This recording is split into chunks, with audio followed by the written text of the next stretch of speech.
Yoga Sutra 122, Mridu Madhya Matra Tvat Papo Vivesassa. Even among these there is further differentiation of this intensity or into degrees of mind, mediocre and extreme.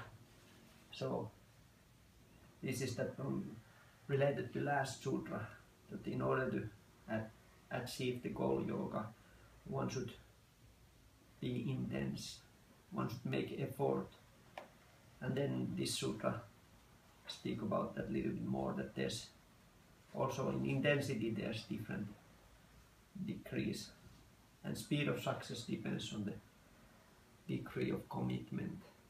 So how not only physical commitment but mainly mental focus on the practice. Because example, I can do yoga whole day physically committed, but mentally I'm not doing yoga.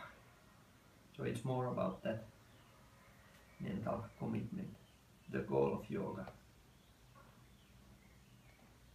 Sure,